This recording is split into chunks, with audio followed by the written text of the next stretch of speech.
부활은 사랑입니다 라는 제목으로 말씀을 전할 때 큰 은혜가 있길 소망합니다. 나라마다 장묘 문화가 다릅니다.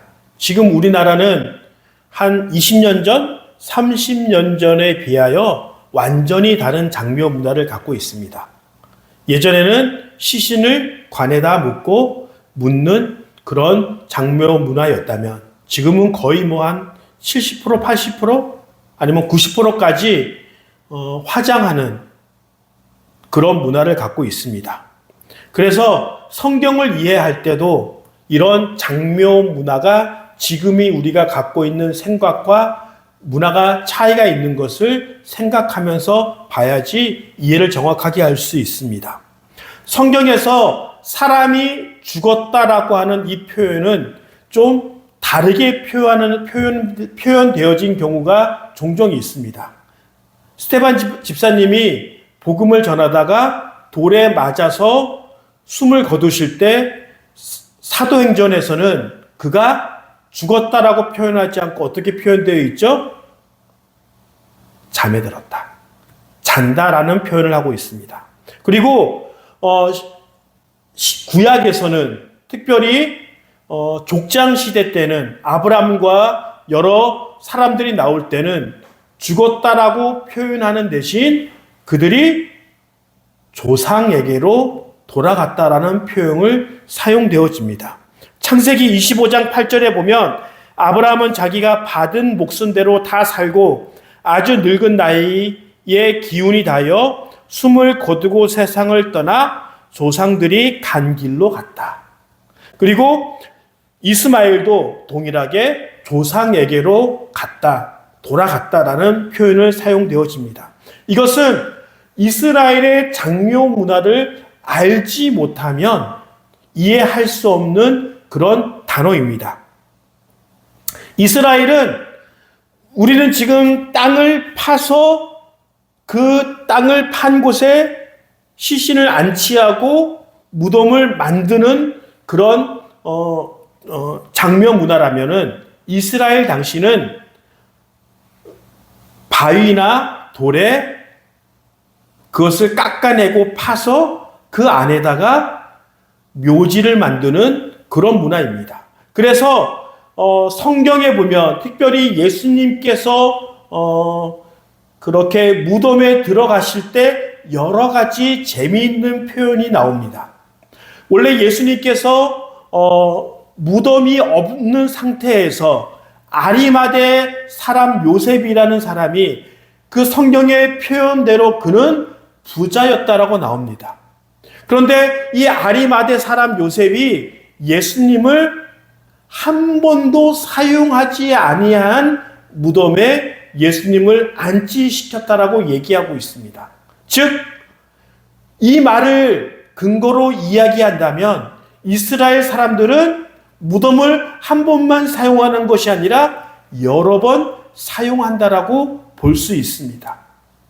그리고 예수님께서 돌아가시고 묘지에 안장되었을 때 예수님께서 제자들과 사람들에게 말씀하십니다. 내가 3일 만에 부활하겠다. 그렇다면 이제 예수님을 사형시킨 사람들의 입장에서는 부활을 믿지 않는 그들에게는 혹시 어떤 사람들이 몰래 들어와서 예수님의 시신을 훔쳐가고 예수님의 시신이 없다. 그러니 예수님이 부활하셨다라고 거짓말할 것이 분명하기 때문에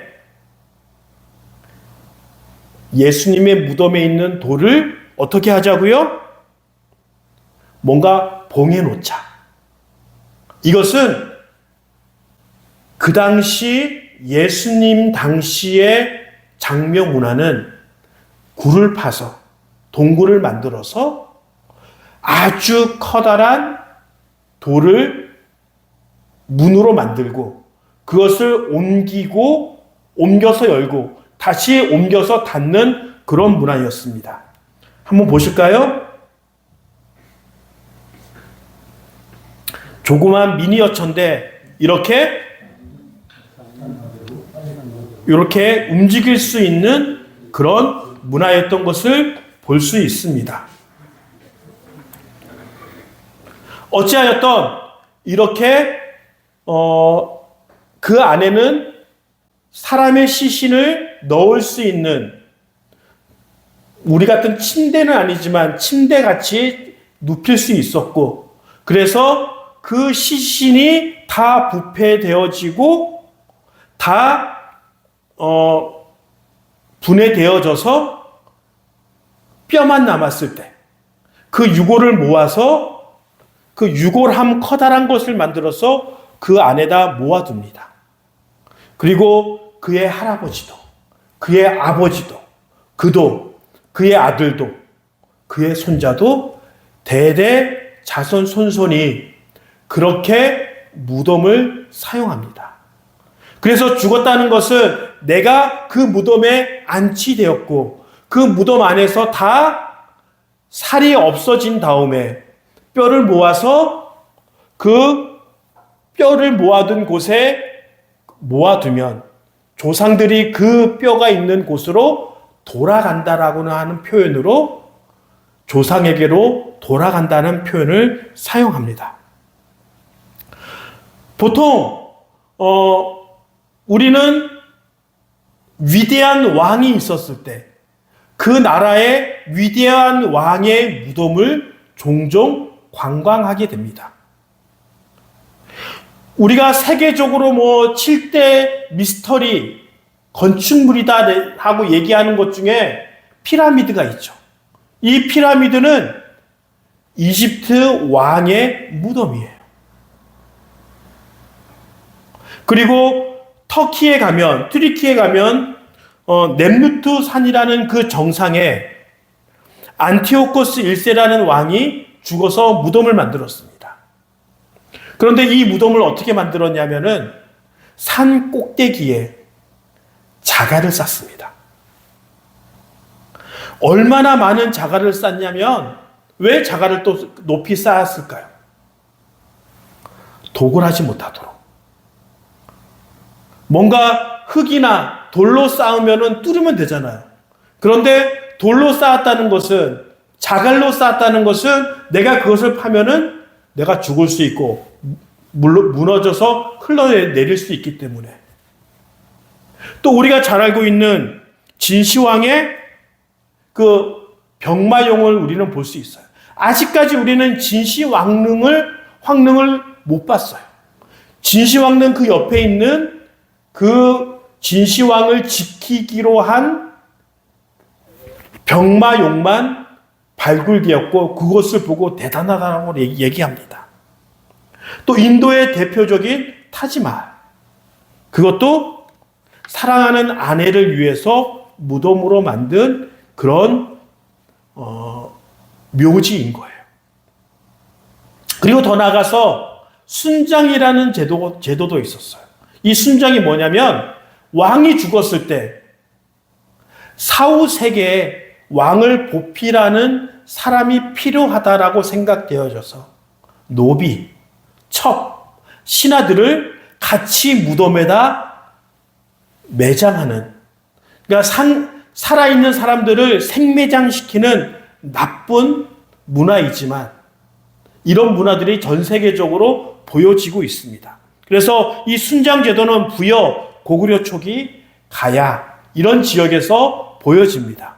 어찌하였던 그 왕의 위대함을 표현하기 위하여, 또 사후 세계에 그 왕을 보필하는 것들을 살 공간을 제공하기 위하여 우리는 묘지를 아주 대단한 것처럼 만들어서 그렇게 그 왕의 위대함과 놀라움과 그런 것들을 보여주려고 노력을 많이 했습니다.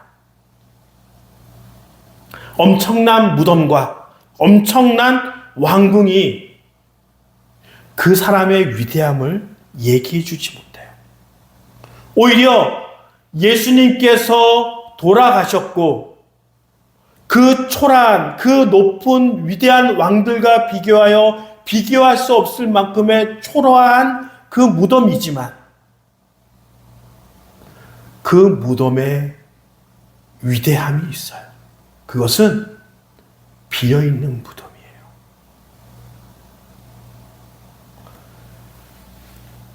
피라미드와 같은 어마어마한 무덤보다 죽었다가 살아나신 것이, 부활이 그 왕의 위대함을 우리에게 더 많이 보여주고 있는 것을 보게 됩니다. 비어있지만 초라한 무덤이 하나님의 위대하심을 우리에게 증거하고 있고 보여주고 있는 대단함인 것을 우리는 기억해야 합니다. 유럽이나 또 관광지에 가보면 얼마나 으리으리한 성당들이 많이 있어요. 미켈란젤로, 위대한 조각, 위대한 그림들이 그 성당과 그곳에 가득가득 놓여 있고, 또 그것을 바라보면서 와, 대단하다, 그렇게 표현합니다. 그리고 중동이나 터키나 또 사우디아라비아나 그런 데 가보면은 그들이 믿는 신의 신전, 모스크 가보면은 와, 진짜 어마어마하구나, 그렇게 이야기합니다. 그러나 예수님께서 우리에게 남기신 것은 다른 것을 남기는 것이 아니라 오로지 빈 무덤만 우리에게 남기신 것이에요. 그 어떤 화려한 성당보다, 조각품보다, 그림보다 비어있는 그 무덤이 하나님의 위대하심을 우리에게 증거하고 있고 보여주는 겁니다. 이것은 우리의 삶에 많은 유익과 도움이 됩니다. 화려한 것, 돈 많은 것, 건강한 것, 그런 것보다 내가 지금 예수님의 빈 무덤처럼 예수님의 부활을 내가 소유하고 있으며 그 소유한 것을 증거하고 있느냐, 드러내고 있느냐, 나도 지금 예수님의 부활하심처럼 부활의 삶을 살아가고 있느냐, 그것이 훨씬 더 중요하다는 것을 우리는 기억해야 합니다. 보통 우리가 우주를 이야기할 때, 와, 우주는 너무 커서 사람이 상상할 수 없을 정도로 크다라고 얘기합니다. 우리는 보통 우리가 보고 있는 것 중에 가장 빠른 게 뭐예요? 빛이죠. 이 빛은 초당 30만 킬로미터를 간다고 합니다. 그러니까 즉 1초에 지구를 7바퀴 반을 돈다는 거예요. 그리고 그 빠른 속도로, 빛의 속도로 1년을 갔을 때 그 거리를 우리는 1광년이라고 부릅니다. 그러니까 1광년 하면은 우리가 도저히 그 거리로 환산할 수 없어서 빛이 1년 동안 가는 거리가 1광년이에요. 그런데 이 우주의 크기가 얼마 정도로 크냐면, 지름이 아니라 반지름을 계산하면, 그것도 지금 갖고 있는 그런 과학의 기준으로 봤을 때 그러지 더 크다라고 볼 수 있어요. 그렇다면은 이 우주의 반지름이 빛의 속도로 465억 년을 가야지 결코 반지름만 갈 수 있다는 거예요. 그러니까 지름으로 가면은 900억? 최소한? 더 늘어날 수도 있겠죠. 지금 우리가 밤하늘에 보고 있는 저 별 중에서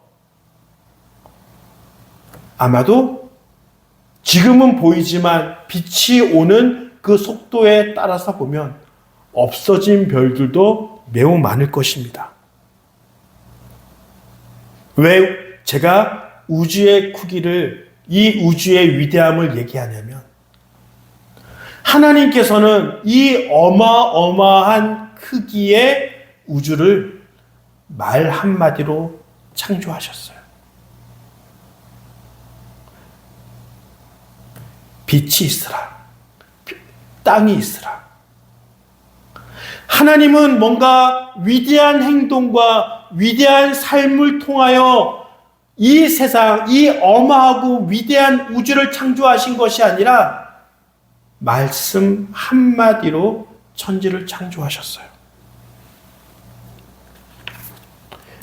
이와 같이 하나님이 하신 이 말씀 한마디의 위대함은 우주를 바라볼 때, 그리고 내 자신을 바라볼 때 우리는 하나님의 그 말 한마디가 얼마나 위대하며 얼마나 큰 능력을 갖고 있는지 우리는 알게 됩니다. 그리고 하나님은 언제나 구약 성경이나 신약 성경에서 일하실 때 말씀으로 일하십니다. 천지를 창조하실 때도 말씀으로 하셨고, 아브라함을 부르실 때도, 하늘의 해를 멈추실 때도, 홍해를 가르실 때도, 오병이어의 기적을 일으키실 때도 하나님이 직접 말하시거나 아니면 하나님의 사람들을 통하여 일하십니다. 그런데 모든 성경에서 하나님은 말씀이나 아니면 하나님의 사람들에게 말씀하셔서 하나님의 대리자를 통하여 기적을 베푸시고 일하시는데, 유일하게 하나님이 직접 행동하시고 나타나셔서 하신 일이 있어요. 예수님이 이 땅에 사람의 몸으로 태어나셨어요. 그리고 삶을 사시고 고난당하시고 죽으시고 부활하셨어요.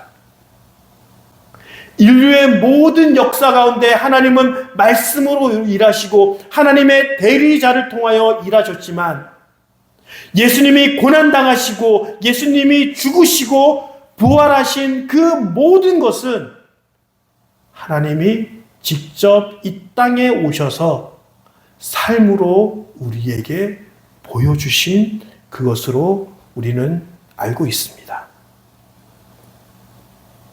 우리는 보통 예수님의 인생을 놓고 죄인에서 죽음까지 낮아지셨어. 그래서 우리는 아마 죄인으로 낮아진 것, 죽게 된 것이 가장 낮아짐의 진수라고 생각을 하고 있어요. 그런데 그 당시 로마 사람들과 그리스 사람들에게 그 철학으로 본다면, 사람이 죄인이 될 수도 있고 죽을 수도 있어요.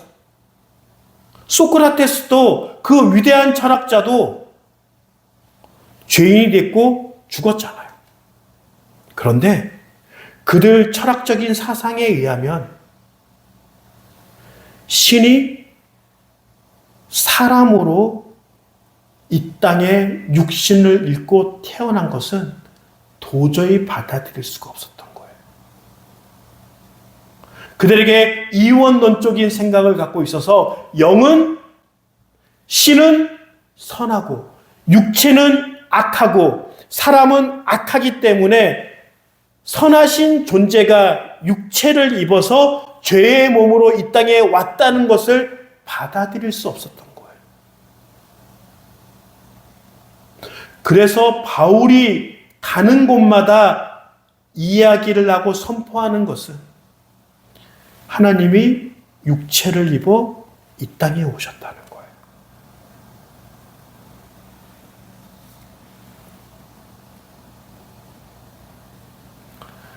제가 만약에 하나님이라면 그렇게 힘들게 사람의 구원을 이루지 않았을지도 모릅니다. 언제나 하나님이 말씀하시는 것처럼 말씀으로, 아니면은 진짜 이 세상의 모든 나라를 굴복시키고 왕으로 이 땅에 오셔서 내가 너희 죄를 사하노라, 고난받지 않으셔도 누구 하나 손가락질 할 수 없는 그 상황에서 예수님이 육신을 입으셨고 그 육신이 죄인으로 죽음으로까지 낮아지셨습니다.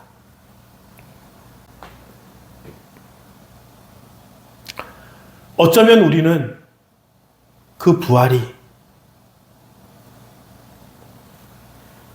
하나님이 몸소 그렇게 낮아지신 것을 실천하기 위하여 이 땅에 오시고 죽음을 당하신 것은 우리가 얼마나 하나님 앞에 사랑받을 수 있는 존재인지, 우리가 얼마나 대단한 사람인지 그것을 보여주기 위하여 이 땅에 오셨다라고 저는 믿고 있습니다.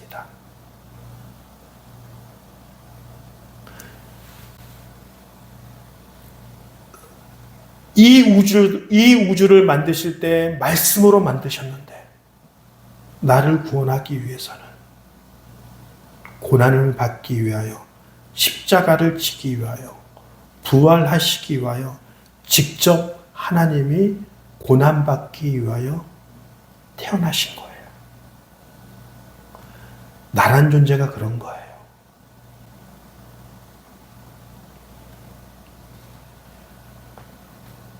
예수님께서 잡히시고 십자가에서 돌아가셨을 때 나는 예수님을 절대로 부인하지 않겠습니다.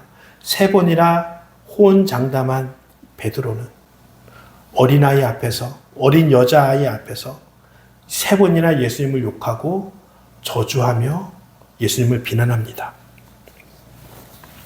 예수님이 부활하셨다는 소식에도 도마는 나 못 믿어. 예수님의 못자국 난 그 손과 그리고 옆구리에 내가 손을 넣어 봐야지 믿겠다 라고 얘기를 합니다. 그리고 부활하셨다는 소식을 듣고 도망쳤던 그들이 자신의 인생이 부끄러워서 괴로워했을지도 모릅니다. 아니면 이제 예수님을 믿었던 그 잔당들을 잡기 위하여 사람들이, 제자들을, 예수님을 따르는 사람들을 잡기 위하여 막 찾아다녔을지도 모릅니다. 그래서 그들은 마가의 다락방에도 숨었고 꽁꽁 숨어서 두려워하였고 고통 가운데 있었습니다. 바로 그랬을 때 예수님께서 부활하신 이후에 사람들을 만나십니다. 그리고 그 사람들에게 첫 마디를 하십니다. 그 말씀이 무엇이냐면 너에게 평안이 있을지어다.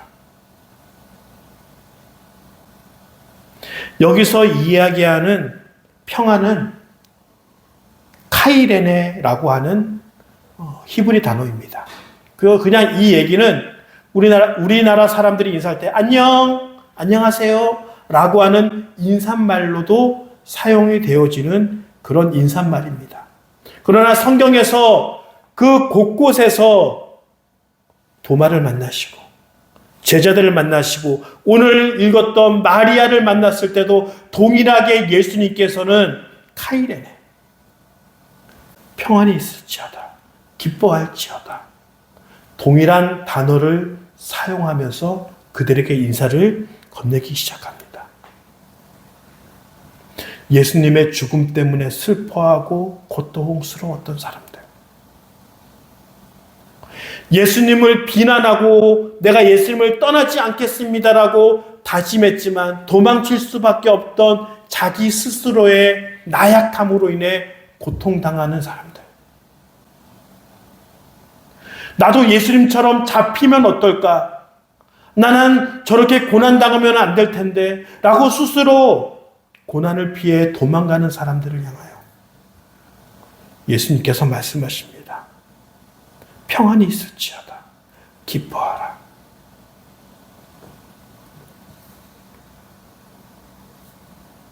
제가 지난 화요일 날 뇌하수체 선종으로 인하여 감마 나이프라고 하는 수술을 받게 됐어요. 그런데 뭐 이렇게 얼굴이 돌아가지 않기 위하여 그 머리에다가 무슨 구조물을 다 단단히 고정시켰어요. 그래서 MRI를 찍고 또 방사선으로 수술을 해야 되는데 제 옆에 이제 제가 그 구조물을 하면은 어떤 그 아주머니께서 구조물을 하고 내가 MRI를 찍기 위해서 기다리면은 그 아주머니도 MRI를 찍기 위해서 옆에서 기다리고 계시더라고요. 근데 그분이 계속 서럽게 펑펑 우는 거예요. 그래서 그분께 여쭤봤어요. 왜 이렇게 우시느냐? 근데 그분이 이런 말씀을 하는 거예요. 전신 마취를 10번 했대요. 암도 몇 번 걸리고. 너무나도 그 인생이 힘들고 어렵고 왜 나에게만 이런 고통이 있는지 서러워서 펑펑 우는 거예요. 바로 그랬을 때 제가 그분을 위로했습니다. 고난이 고난으로만 끝나면 얼마나 우리 인생이 힘들겠습니까? 나의 고난이 누군가를 위로하며 누군가에게 힘이 되어주며 나의 고난을 이야기함으로 그 사람이 희망을 가질 수 있다면 어차피 지금 우리가 당하는 고난은 어쩔 수 없지만 그들에게 희망을 줄 수 있다면 그것이 값진 인생이 아니겠습니까? 그리고 이번 주는 고난주간입니다. 예수님께서 우리를 위하여 고난받으셨습니다. 그리고 그 고난받았을 때 고난당하는 사람들에게 위로가 되어집니다. 그리고 부활하셨고 승천하셨습니다. 그 이야기를 들으니까 그 아주머니의 얼굴이 바뀌면서 이제 잠깐 헤어지고 방사선 수술을 하기 위해서 또 만났어요. 얼굴이 완전히 바뀌었더라고요. 막 서럽게 펑펑 울던 그 얼굴에서 미소를 찾아볼 수 있었고, 이제 자기가 당하는 고난이 그냥 당하는 것이 아니라 남들을 위로할 수 있겠구나. 그래서 그분에게 말씀을 드렸습니다. 천주교를 다녔었는데 안 다닌 지 몇 년 됐다고 얘기하시더라고요. 그러면은 나는 목사이기에 교회를 나가보지 않겠느냐. 마침 자기를 위하여 오랫동안 기도했던 친구가 있기 때문에 내가 그 친구와 함께 교회를 나가겠습니다라고 이야기를 하더라고요. 저도 재발해서 수술을 받는데 왜 나에게 이런 아픔이 오는지 내 스스로 그것을 자책하고 힘들어했다면 누군가를 위로할 수 없었을 거예요. 예수님이 이 땅에 오신 것은 그분이 고난받으셨기 때문에 고난받는 자들의 위로가 되어주시는 거예요. 그리고 그 고난을 이기고 부활하셨기 때문에 고난받는 우리에게도 희망이 생기는 거예요. 그러기에 부활은 과거의 2000년 전의 사건을 기념하는 그 날이 아니라 지금 우리가 예배를 드리면서 부활을 경험하고 부활이 지닌 능력을 경험함으로 나도 치유받고 힘들어하고 어려워하는 사람들을 위로하고 치유했을 때 비로소 그 부활이 완성이 되는 겁니다.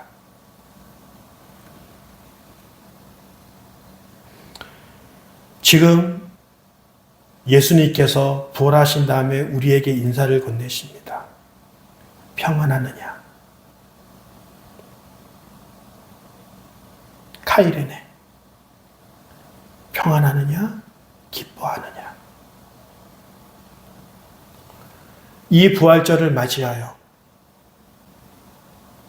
하나님의 평안과 기쁨을 경험함으로 부활을 경험하는 귀한 믿음이 되어지길 간절히 축원합니다.